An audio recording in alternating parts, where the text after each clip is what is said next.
Juice की दुकान पर ससुराल। सुबह का समय है, घर की दोनों बहुएं यहाँ वहां दौड़कर अपने अपने काम निपटा रही हैं। जानवी, क्या बनाया है नाश्ते में? फटाफट टेबल पर लगा दो। पता है ना, ठीक 9 बजे मैं ऑफिस के लिए निकल जाऊंगा। फिर मत कहना मैंने इतने प्यार से नाश्ता बनाया और तुमने खाया नहीं। अरे बन गया जी आपका नाश्ता, आप टेबल पर बैठिए, तब तक मैं आपका लंच बॉक्स पैक कर रही हूँ। इस घर का तो हमेशा से यही रवैया है, इतना काम होता है, ऊपर से ये दोनों भाई बात बात पर नाश्ता छोड़कर जाने की धमकी देते रहते हैं। समझ में नहीं आता हम इंसान है कि क्या है। भाभी मेरे तो मुंह ही मत खुलवाइए, ऐसा लगता है दुनिया के सबसे बड़े आलसी के घर मेरी शादी हो गई है।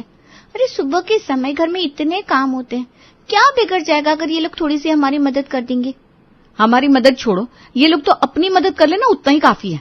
अपने जूते, मोजे, आई कार्ड, रुमाल तक इन्हें मिलता नहीं, हमारी मदद क्या खाक करेंगे। अरे छोड़ना, तुझे तो पता है इनकी आदत। तू बस फटाफट पालक का जूस बना ले, तुझे पता है ना 2 मिनट में टेबल पर नहीं पहुंचा तो फिर से शोर मचाना शुरू हो जाएगा। जेठानी की बात सुनकर देवरानी जल्दी जल्दी पालक और पुदीने का जूस निकालती है और दोनों भाइयों के लिए नाश्ता टेबल पर ले जाकर रख देती है। अरे यार, कभी कुछ ढंग का भी बना दिया करो, रोज रोज नाश्ते में जूस लाकर दे देती हूँ। अरे आपको तो हमारा शुक्रगुजार होना चाहिए कि हम दोनों इतनी मेहनत करके सुबह सुबह में इतनी भाग दौड़ भरे माहौल में भी आप दोनों के लिए जूस तैयार करके लाते हैं। लेकिन आजकल किसी के साथ अच्छाई करो ना तो बुराई ही मिलती है। अच्छा चलो आप ही बता दो क्या अच्छा होता है सुबह सुबह, वही बना देंगे कल से। अरे इतनी वैरायटी के पराठे होते हैं, वो सब नहीं बना सकती हो? जब देखो तो पालक का जूस, कभी गाजर का जूस, कभी लौकी का जूस। घर ना हुआ जूस की दुकान हो गई। पूरा दिन आप लोग ऑफिस में रहते हो, टिफिन में भी फल फ्रूट लेकर नहीं जाते, घर आकर सीधा चाय कॉफी पीते हो। ये बताइए, फ्रूट्स, सैलेड, हरी सब्जियां, ये सब खाने का समय कहाँ है आपके पास? आप दोनों की सेहत अच्छी रहे इसीलिए हम लोग सुबह सुबह इतना टाइम लगाकर आपके लिए जूस बनाकर लाते हैं ताकि आपकी सेहत अच्छी रहे, लेकिन उसके लिए भी हमें ही 4 बातें सुनने को मिल रही है। अरे यार, हम कोई दूध पीते बच्चे नहीं है जिसको तुम्हें हर समय हेल्दी खिलाने के लिए इतना परेशान होना पड़े। पूरा दिन ऑफिस में मेहनत करके आते हम लोग, कम से कम 2 वक्त का खाना तो पसंद का दिया करो। उसमें भी तुम्हारी मनमानी ही झेल रहे हैं इतने सालों से। घर में बैठकर पालक का जूस बनाने में और बाहर जाकर नौकरी करने में जमीन आसमान का अंतर होता है। इंसान जब पूरा दिन बाहर से थक कर आता है ना तो वो उम्मीद करता है कि घर में तो कम से कम उसे उसकी पसंद का खाना मिलेगा। बात बात पर थक कर आता हूँ कहने की क्या जरूरत है? एक बात बताइए कि सिर्फ आप ही काम करते थकते हैं? हम पूरे घर का काम संभालने में कोई थकते नहीं है। ऐसा कौन सा पहाड़ तोड़ना होता है आप दोनों को जिसे करने में थकान हो जाती है? दोनों बहुओं को समझ में आ गया था कि इन दोनों भाइयों से बहस करने का कोई फायदा नहीं, इसलिए फिलहाल तो दोनों टिफिन पकड़कर अपने अपने पतियों को ऑफिस भेज देती हैं।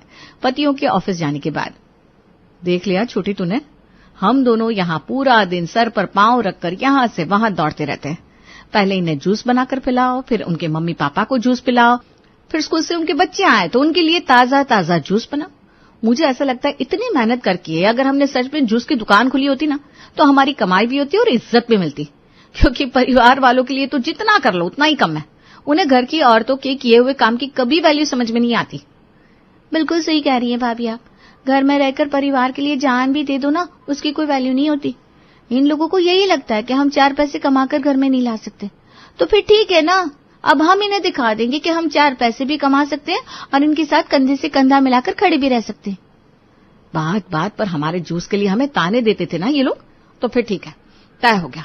अब हम लोग एक जूस कॉर्नर ही खोलेंगे और जिस जूस को ये लोग इतना अपमानित कर रहे हैं ना उसी जूस के बलबूते इन्हें कामयाब होकर दिखाएंगे हम। अगले दिन ससुर जी परेशान होकर बड़ी बहू के पास आते हैं। अरे बहू, ये नीचे के फ्लोर पर रहने वाले किराएदार आए हैं, कह रहे तुमने उन्हें कमरा खाली करने के लिए कहा है। हाँ बाबूजी, सड़क की तरफ वाला कमरा मुझे चाहिए, बाकी कमरों में आप चाहे तो किराएदार रख सकते हैं। अरे बहू, लेकिन तुम नीचे के कमरे का करोगी क्या?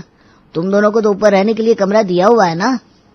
बाबूजी, नीचे वाले कमरे से हम दोनों काम शुरू करेंगे। हम दोनों ने सोच लिया है कि हम अपना जूस स्टॉल चलाएंगे। क्या कहा तुमने? तुम दोनों जूस की दुकान खोलोगे? देखो बहू, ये उल्टे पुल्टे जूस पिलाकर इतने सालों से हमें तो तुम टॉर्चर कर ही रही हो, लेकिन जो इंसान पैसा देगा वो तुम्हारे ये आड़े टेढ़े जूस क्यों पिएगा? हमारी तो मजबूरी है, घर छोड़कर जा नहीं सकते कहीं, लेकिन बाहर वालों की क्या मजबूरी है जो वो तुम्हारी दुकान पर आकर जूस पिएंगे? बाबूजी, लोग जूस मजबूरी में नहीं बल्कि शौक से पीते हैं। हमारे परिवार का तो हिसाब किताब ही गड़बड़ है। लगता है ये कहावत हमारे परिवार के लिए ही लिखी गई थी नेकी कर और कुएं में डाल। अब हमें भी परिवार के लिए नेकी करने का कोई शौक नहीं रहा। अब हम मेहनत करेंगे और उससे पैसा कमाएंगे। आप लोगों को पराठे, पूड़ी, कचौड़ी जो कुछ भी खाना होगा उसके लिए हमने एक कुक लगवा दी है। आप लोग उसको बता देना, वो सब कुछ बनाकर खिला देगी। आप लोगों की परेशानी भी हल होगी और हम दोनों को भी इस रसोई के झंझट से छुटकारा मिल गया। देख रहे हैं जी कैसे हवा में उड़ रही है दोनों। अरे वो तो कोई कंपनी नहीं खोली इन्होंने, वरना हमें तो पहचानने से भी इनकार कर दें। सिर्फ एक जूस की दुकान के बलबूते आसमान में उड़ रही हैं। देखो बहू, अभी भी समझा रहे हैं, समय है, संभल जाओ। कुछ नहीं रखा तुम्हारे 2 पैसे के जूस की दुकान में। अठन्नी चवन्नी कमाओगी, उससे फायदा कितना होगा। छोड़ो ये सब और अपने घर में ध्यान लगाओ। पूरे परिवार की बातों को इग्नोर करके दोनों बहुएं सबसे पहले नीचे के कमरे को एक जूस कॉर्नर में कन्वर्ट करती हैं। उसके बाद अपना एक जूस स्टॉल खोल लेती है। भाभी, मेरा कॉलेज खत्म हो गया है, लेकिन मुझे ना अभी आगे पढ़ना है। देखो ना भैया तो आगे पढ़ाने के लिए तैयार ही नहीं हो रहे। कहते हैं तुम्हारी भाभी इतने सालों से घर में रोटी बेल रही है और तुम्हें भी दूसरे घर जाकर रोटियां ही बेलनी है। क्या जरूरत है किताबें पढ़ पढ़ कर आंखें काली करने की। अपने रूप और गुणों पर ध्यान दो, शादी के बाद वही काम आएगा। देख शिखा, इस घर के सभी मर्दों की सोच एक जैसी है, उसमें तो मैं कुछ नहीं कर सकती। हाँ, इतना कह सकती हूँ कि अगर वो तुझे आगे पढ़ने से रोक रहे हैं तो तू आकर हमारे जूस स्टॉल पर बैठा कर, हमारे काम में मदद हो जाएगी। और अगर हमारा काम ठीक ठाक चल गया तो तेरी कॉलेज की फीस मैं भर दूंगी। ठीक है भाभी, सच में आप मेरी कॉलेज की फीस भर देंगी? तो मैं वादा करती हूँ कॉलेज से आने के बाद आपके स्टॉल में पूरी मदद कराया करूंगी। अच्छा चल ठीक है, तेरे भैया फीस देने के लिए मना कर रहे हैं तो फीस हम दोनों भर देंगे, ये वादा है, तू परेशान ना हो। जानवी और विशाखा का जूस स्टॉल धीरे धीरे करके खड़ा हो रहा था। सिर्फ 2 महीने के अंदर ही उनके जूस की अच्छी खासी बिक्री होने लगी थी। विशाखा, ये नॉर्मल जूस तो कोई भी बनाकर बेच लेता है। हमें अपने प्रोडक्ट में कुछ तो ऐसा स्पेशल करना पड़ेगा जो बाकी जूस वालों से अलग हो, तभी तो हमारी पहचान बनेगी। बिल्कुल ठीक कह रही हैं भाभी आप। अगर हमें बाकी जूस वालों से ज्यादा कमाई करनी है तो हमें अपने जूस का प्रचार अलग तरीके से करना होगा। आजकल लोग अपनी हेल्थ को लेकर काफी कॉन्शियस हो गए ना, क्यों ना हम उसी के अकॉर्डिंग अपने जूस के नाम और प्राइस रखें। जैसे आयरन बूस्टिंग जूस, जिसे हम पालक, नींबू और सेब का जूस मिक्स करके बनाएंगे। फैट बर्न जूस, जो कि लौकी का जूस होगा। इंस्टेंट ग्लो जूस, जिसमें हम ऑरेंज और पाइनएप्पल मिक्स करके बनाएंगे। कुछ अट्रैक्टिव दिखेगा तो ज्यादा कस्टमर आएंगे ना। विशाखा की ट्रिक ने तो कमाल कर दिया। उसके एडवर्टीजमेंट का ऐसा कमाल हुआ कि हर उम्र के लोग अब स्टॉल पर जूस पीने के लिए आने शुरू हो गए थे। दोनों भाभियां ऑर्डर तैयार करती और ननद रानी बैठकर बिल काउंटर पर बिल काटती। अब तो जिठानी देवरानी जूस कॉर्नर पर लंबी लंबी गाड़ियां भी आकर रुकने लगी थी। उनके बनाए स्पेशल जूस के चर्चे दूर दूर तक होने लगे थे। अरे महारानी, पूरा दिन इस जूस की दुकान पर बैठकर सड़क चलते लोगों को जूस ही पिलाती रहोगी या थोड़ा बहुत घर गृहस्थी पर ध्यान भी लगाओगी? जूस की दुकान क्या खुल गई, तुम तो भूल ही गई कि तुम्हारा कोई ससुराल भी है। अरे भाई, थक गए हम उस नौकरानी के हाथ का चाय नाश्ता करते करते। देखो बहू, पहले तो मैं इस बात के पक्ष में ही नहीं थी कि तुम ये जूस का ठेला लगाओ, लेकिन फिर भी अगर तुम्हारी जिद है कि तुम्हें जूस बेचना है तो एक बार में तुम दोनों में से एक ही दुकान पर बैठा करो और दूसरा घर के कामों में ध्यान लगाएगा। माँ जी, घर में बहुत सारे काम होते हैं, इसीलिए आपको दिक्कत आ रही होगी, ये मैं समझती हूँ। लेकिन क्या आज तक कभी आपने बेटों से कहा कि दोनों में से एक नौकरी करो और एक घर में बैठकर आपकी सेवा करे? नहीं ना। आप तो हमेशा यही चाहती हैं कि आपके बेटों की तरक्की हो, वो बड़ी नौकरी करे, 4 पैसे कमा कर लाए। तो फिर बहू के साथ इतना भेदभाव क्यों? हम कोई पिकनिक मनाने के लिए थोड़ी ना जाते हैं, शॉप पर बैठकर अपना काम ही तो करते हैं। जिंदगी भर अगर अपना दिमाग रसोई में ही अटका कर रखेंगे तो बिजनेस पर ध्यान कैसे लगाएंगे? घर के काम तो आपको नौकरानी के साथ ही मैनेज करने पड़ेंगे। हम दोनों सिर्फ अपने बिजनेस में ध्यान लगाएंगे। देखो, तुम्हारे स्टॉल के चलने की सबसे ज्यादा खुशी तो हमें ही है। तुम ऐसा क्यों सोचती हो कि हम तुम्हारी कामयाबी से जलते हैं? लेकिन फिर भी थोड़ा घर पर भी ध्यान दो।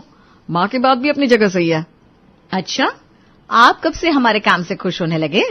पहले तो आप खूब मजाक बनाते थे हमारे जूस कॉर्नर का, अब क्या हुआ? हम मानते हैं कि हमने अपनी नौकरी की धौंस आप लोगों पर दिखाई। हमें तो वाकई लगता था कि कौन ये आड़ा तिरछा जूस पीने के पैसे देगा, लेकिन अब हमें समझ में आ गया कि हम गलत थे। देखो, अब आप लोगों का स्टॉल अच्छा चल रहा है तो हमने सोचा है कि यही अच्छा समय है छोटी के हाथ पीले कर देते। वैसे भी उसकी पढ़ाई पूरी हो गई है। आप लोग उसकी शादी करवाना चाहते हैं, लेकिन एक बार उससे तो पूछ लो, क्या वाकई उसे शादी करनी भी है? अरे पूछने जैसी क्या बात है, शादी तो उसकी करानी है। सारी जिंदगी क्या यहीं बैठी रहेगी वो? भैया भाभी सही कह रही हैं, अब जमाना बदल रहा है। ऐसे कैसे मेरी मर्जी के बिना आप मेरी शादी फिक्स कर देंगे? मैं बता रही हूँ, मैं किसी अरे गहरे से शादी नहीं करने वाली। अरे गहरे से क्या मतलब है? शादी तो करनी है। भाभी बोलो ना भैया से, मुझे नमित पसंद है और मैं शादी उसी से करूंगी। क्या बोली तू? कौन है ये नमित? कहाँ मिल गया तुझे? वो भैया, मैं उससे जूस स्टॉल पर मिली थी। हम दोनों एक दूसरे को बहुत प्यार करती हैं और वो किसी हालत में मेरा साथ नहीं छोड़ेगा। छोटी बहन के मुंह से ऐसी बातें सुनकर बड़ा भाई गुस्से में आ जाता है।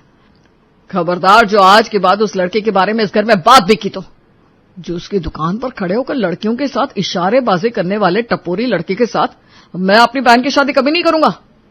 तुम लोगों को जूस की दुकान पर बैठने के लिए परमिशन इसलिए नहीं दी थी कि तुम ऐसी छोटी हरकतें करो।